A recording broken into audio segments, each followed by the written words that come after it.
અમદાવાદમાં ભારત રક્ષા મંચની કાર્યકારિણીની બેઠક યોજાઈ। શિવાનંદ આશ્રમમાં સ્વામી પરમાત્માનંદ સરસ્વતી મહારાજની ઉપસ્થિતિમાં બેઠકનું આયોજન થયું। કાર્યક્રમમાં પ્રમુખ પદે પૂર્વ મુખ્યમંત્રી વિજય રૂપાણી હાજર રહ્યા, સાથે જ અતિથિ વિશેષ પદે ઇસ્કોન ગ્રુપના પ્રમુખ પ્રવીણ કોટકે હાજરી આપી।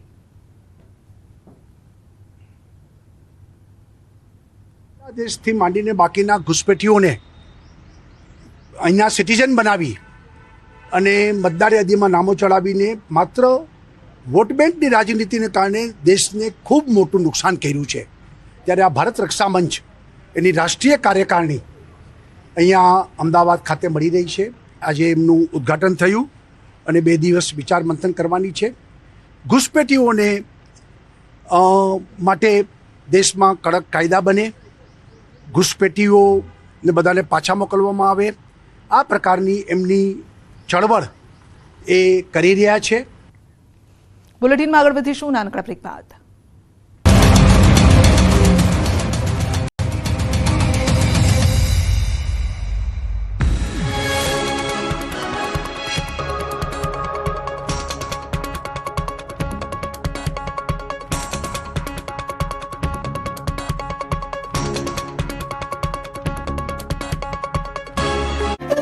તાપીના સોનગઢથી હિંદલાથી ઉમરદાને જોડતો રસ્તો છેલ્લા 3 વર્ષથી બિસ્માર હાલતમાં છે। રસ્તા પર દેખાઈ રહેલા સળિયા અને ભ્રષ્ટાચારના બેનમૂન નમૂના છે। હિંદલા અને ઉમરાદને જોડતા રસ્તા ઘણા સમયથી ઉબડખાબડ હોવાથી વાહન ચાલકો ત્રાહિમામ પોકારી ઉઠ્યા છે। રોજે રોજ અહીંથી પસાર થતા વાહન ચાલકો ભારે મુશ્કેલી વેઠી રહ્યા છે। આ રસ્તો જિલ્લા મથક વ્યારા તરફ જવા માટે શોર્ટકટ હોવાથી સ્થાનિકો મોટાભાગે વ્યારા તરફ જવા આવવા માટે આ રસ્તાનો ઉપયોગ કરે છે। સાથે જ ખેડૂતો પણ મોટાભાગે આ જ માર્ગે ચાલવાનું પસંદ કરે છે, પરંતુ રસ્તાની હાલત અતિ ગંભીર હોવાને કારણે અકસ્માતનો ભય સતત સતાવે છે। મહત્વનું છે કે આ રોડ 2017-18માં બનાવવામાં આવ્યો હતો, પરંતુ થોડા જ વર્ષોમાં તે ભંગાર બની ગયો અને સળિયા પણ બહાર આવી ગયા, જેની આજ સુધી મરામત કરવામાં આવી નથી। તે આ રસ્તા પર વહેલી તકે રિપેર કરવામાં આવે તેવી લોક માંગ પણ ઉઠી રહી છે। ભરૂચ જિલ્લામાં શાળા કોલેજ નજીક નશાયુક્ત પદાર્થોનું વેચાણ અને સેવન કરતા લોકો સામે પોલીસે લાલ આંખ કરી। પોલીસે સ્પેશિયલ ડ્રાઈવ કરીને નશાને ડામવા પર ભાર મૂક્યો। જિલ્લાના અલગ અલગ પોલીસ સ્ટેશનના 29 પોલીસ અધિકારી તથા પોલીસ 145 કર્મચારી સાથે અલગ અલગ કુલ 29 ટીમો બનાવી કાર્ય કરવામાં આવી રહ્યું છે, જેમાં કોલેજ હાઈસ્કૂલના મુખ્ય ગેટને અડચણરૂપ થાય તેવા લારી ગલ્લા દૂર કરવામાં આવ્યા હતા। આ ઉપરાંત શાળા કોલેજો નજીક બીડી, સિગરેટ, ગુટખા જેવી તમાકુ પ્રોડક્ટનું વેચાણ કરતા વેપારીઓ પર ટોબેકો એક્ટ હેઠળ કાર્યવાહી કરી દંડ ફટકારાયો। શાળા કોલેજોની આસપાસ વિદ્યાર્થીઓની છેડતીની કોઈ બનાવ ન બને તે માટે પણ કડક ચેકિંગ હાથ ધરાયું। આગામી સમયમાં પણ સમયાંતરે આ પ્રકારની કાર્યવાહી કરવામાં આવશે તેમ પોલીસ તંત્ર દ્વારા જણાવાયું। પેટીએમથી નાણાંનું ટ્રાન્ઝેક્શન કરતા પહેલા સાવધાન રહેજો, કારણ કે તમારી પણ થઈ શકે છે છેતરપિંડી। સાણંદના એક વેપારી સાથે ફેક પેટીએમ પેમેન્ટ એપ્લિકેશનનો ઉપયોગ કરીને ઠગાઈ કરવામાં આવી। સાણંદ પોલીસે છેતરપિંડી કરનાર 2 શખ્સોને દબોચી લીધા। પોલીસ કસ્ટડીમાં જોવા મળતા આરોપી અખ્તર હુસૈન કાગદી અને મોહમ્મદ સોએબ શેખ છે, જેમણે ફેક પેટીએમ પેમેન્ટ કરીને મોબાઈલના વેપારીને ચૂનું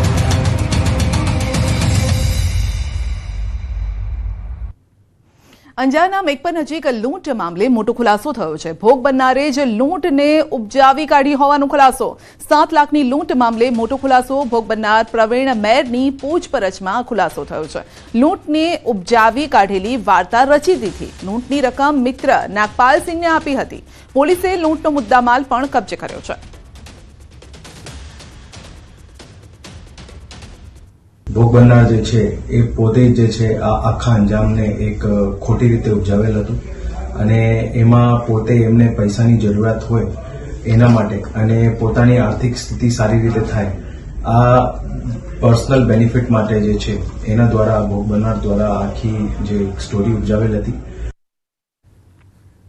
મહેસાણા ઊંઝાના મકતુપુર હાઈવે પર ચોરીની ઘટના ઘટી છે, જે સીસીટીવીમાં કેદ થઈ છે। પાર્કિંગમાં મૂકેલ પિકઅપ ડાલામાંથી રોકડ રકમ, મોબાઈલ, સોનાના માદડિયા, સોનાના નથણીની ચોરી થઈ છે। હાઈવે પર સમ્રાટ થ્રેસરના પાર્કિંગમાં મૂકેલ પિકઅપ ડાલામાંથી આ ચોરી થઈ છે। રાજસ્થાનની મકતુપુર આવેલ ઓમારા માળી સાથે આ ઘટના બની છે।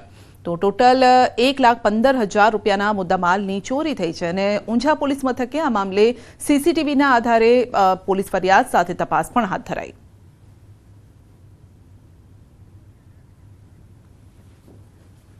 છોટાઉદેપુરના બોડેલી વિસ્તાર કે જે રેડ ઝોન તરીકે ઓળખાય છે, ઉનાળો આ વિસ્તાર માટે આકરી મુશ્કેલી લાવે છે। પાણીના તળ ઊંડા જતા રહે છે, પરંતુ હવે આ વિસ્તાર ગ્રીન ઝોન તરીકે પરિણમશે। જી હા, સરકારે આ વિસ્તારમાં રબર ડેમ બનાવવાની જાહેરાત કરી છે।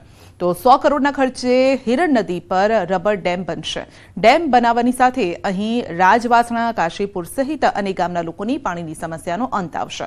મહત્વનું છે કે 1958માં અહીં આ ડેમ બનાવાયો હતો, પરંતુ વર્ષો બાદ આ ડેમ સૂકોભટ બન્યો છે. પાણીનો સંગ્રહ મુશ્કેલ બન્યો છે અને ત્યારે ગામ લોકોની અનેક રજૂઆત બાદ આ વિસ્તારની સમસ્યાની નોંધ લેવાય છે. રબર ડેમ બનાવવાની જાહેરાત કરાઈ છે. ગુજરાત સરકારના મુખ્યમંત્રી ભૂપેન્દ્રભાઈ પટેલ અને મંત્રી કુંવરજી બાવળિયા સાહેબે આ ડેમ માટે 128 કરોડ રૂપિયા જેટલી માતબર રકમ ફાળવતા આવનારા દિવસોની અંદર આ ડેમનું ખાતમુહૂર્ત માનનીય મુખ્યમંત્રી દ્વારા થનાર છે. ઓછામાં ઓછા ઉપર ડેમની ઉપરના 60 ગામોને તકલીફ છે ને એની નીચેના 30 થી 40 ગામની આજુબાજુનું જળસ્તર રહેતું નથી અને કમસે કમ ચોમાસું જાય ને પાણીની તકલીફ 12મા મહિના પછી ઢોર જીવજંતુમાં ઘણી તકલીફ પડે છે અને ખેડૂતો દેવાદાર બનતા જાય છે.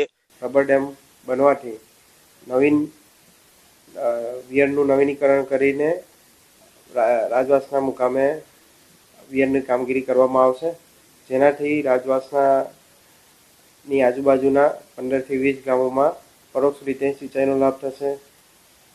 આ ઉપરાંત આ નસવાડી અને બોડેલી તાલુકાના વિસ્તારોમાં ભૂગર્ભ જળ ઉપર આવશે. આનો 100 કરોડ અંદાજે ખર્ચ થશે. બોડેલી તાલુકાના રાજવાસના અને કાશીપુરા વચ્ચેથી હેરણ નદી પસાર થાય છે.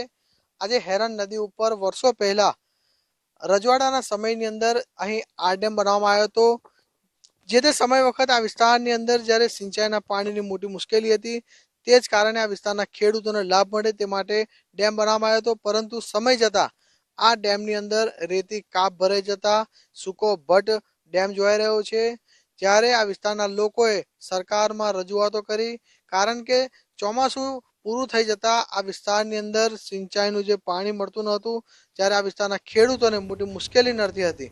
કારણ કે આ વિસ્તાર પથરાળ વિસ્તાર છે. ચોમાસું પૂરું થતાં જ આ જળ સ્તર છે તે બિલકુલ નીચે ઉતરી જતા હોય છે. તેના કારણે આ વિસ્તારના લોકોને મોટી મુશ્કેલી નડતી હતી.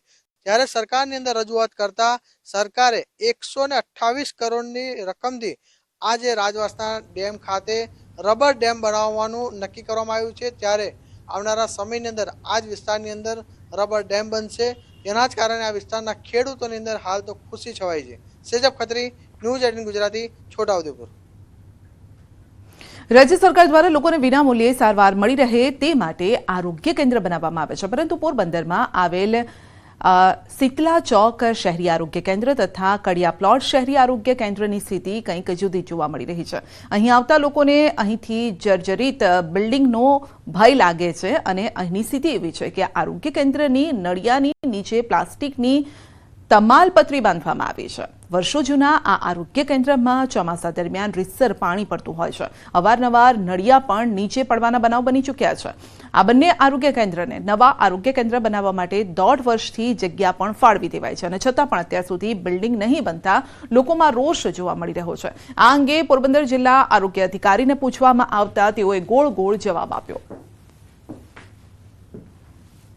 આ બંને આરોગ્ય કેન્દ્ર શીતલા ચોક અને કડિયા પ્લોટ અતિ જર્જરિત હાલતમાં છે. ઉપર છતમાં આરોગ્ય વિભાગ તરફથી પાણી અને પોપડા ન ખરે એના માટે તાલપત્રી બાંધવામાં આવી. આરોગ્ય કેન્દ્રો सीधा आपने ले जैसूँ हवामान विभाग ने प्रेस कॉन्फ्रेंस स्थिति के लिए फोरकास्ट है, उसमें ड्राई वेदर प्रिवेल करेगा और मैक्सिमम टेम्परेचर की बात करेंगे तो आने वाले 4 दिनों के लिए मैक्सिमम टेम्परेचर में 2 से 3 डिग्री की बढ़ोतरी का पूर्वानुमान है. उसके बाद मैक्सिमम टेम्परेचर में 4 दिन के बाद 2 से 3 डिग्री के गिरावट का पूर्वानुमान है. और मिनिमम टेम्परेचर की बात करेंगे तो आने वाले 3 दिनों के लिए minimum temperature no large change में रहेगा. उसके बाद मिनिमम टेम्परेचर में 2 से 3 डिग्री के गिरावट का पूर्वानुमान है. और मैक्सिमम टेम्परेचर अहमदाबाद और गांधीनगर के रियलाइज की बात करेंगे तो अहमदाबाद में 37.2 और गांधीनगर का 36.8 मैक्सिमम टेम्परेचर रियलाइज हुआ है. और पूरे गुजरात स्टेट की बात करेंगे जहाँ पे सबसे ज़्यादा मैक्सिमम टेम्परेचर रियलाइज हुआ है वो राजकोट 38.3 डिग्री सेल्सियस. और विंड डायरेक्शन की बात करेंगे तो पूरे गुजरात स्टेट में जो लैंड रीजन पे विंड की डायरेक्शन होगी वो north northerly to north easterly wind prevail करेगी. और आने वाले 4 दिनों के लिए discomfort condition entire Gujarat coast पे बनी रहेगी। और जो डिस्कम्फर्ट कंडीशन है वो डे 1, डे 2, डे 3, डे 4 यानी 22, 23, 24 और 25 तारीख को एंटायर गुजरात कोस्ट के लिए due to hot and humid air के कारण डिस्कम्फर्ट कंडीशन बनी रहेगी। टेम्परेचर राइज की बात करें तो कौन कौन सी डिस्ट्रिक्ट है जहाँ हायर टेम्परेचर? अभी जो सबसे ज़्यादा आने वाले 4 दिनों के लिए जो मैक्सिमम टेम्परेचर में 2 से 3 डिग्री का बढ़ोतरी का पूर्वानुमान है, तो उसमें जो सबसे ज़्यादा इम्पैक्ट होगा मैक्सिमम टेम्परेचर का वो कोस्टल वो सौराष्ट्र रीजन के डिस्ट्रिक्ट कवर हैं, और जो गुजरात रीजन के हैं उसमें नॉर्थ गुजरात और साथ में साउथ गुजरात के भी डिस्ट्रिक्ट हैं, आइसोलेटेड प्लेसेस पे जहाँ पे मैक्सिमम टेम्परेचर का जो 2 से 3 डिग्री की बढ़ोतरी का पूर्वानुमान है।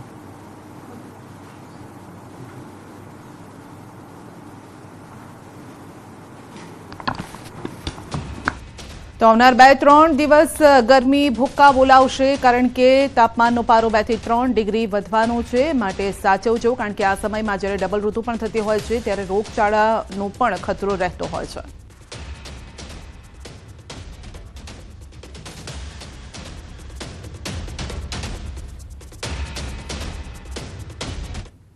અંબાજી તળેટીમાં 51 શક્તિપીઠ મંદિરના પ્રચાર પ્રસાર માટે અંબાજી મંદિર દેવસ્થાન ટ્રસ્ટ દ્વારા એક અલાયદો અંબિકા રથ બનાવી ગુજરાતના વિવિધ વિભાગોમાં પ્રચાર પ્રસાર માટે અંબિકા રથ નીકળે છે, અને આ રથ પ્રાંતિજ ખાતે આવી પહોંચતા પ્રાંતિજના વિવિધ વિસ્તારો સોસાયટીમાં અંબિકા રથનું ઠેર ઠેર માઈ ભક્તો અને ધર્મપ્રેમીઓએ સ્વાગત કર્યું, તેમજ આરતી ઉતારી પ્રસાદ વહેંચી અને ધન્યતા અનુભવી.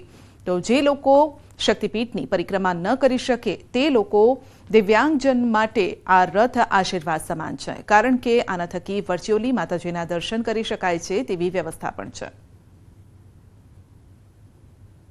2014ની વર્ષથી લઈને અત્યાર સુધી આપણા પરિક્રમા પથની અંદર શક્તિપીઠોનું નિર્માણ કરેલ છે, તો લોકો ત્યાં ના જઈ શકતા હોય છે. ઘણા લોકોને ખબર પણ નથી અને સામર્થ્યવાન પણ નથી એટલા કે ત્યાં જઈ શકે, એટલો સમય પણ લોકો પાસે નથી હોતું.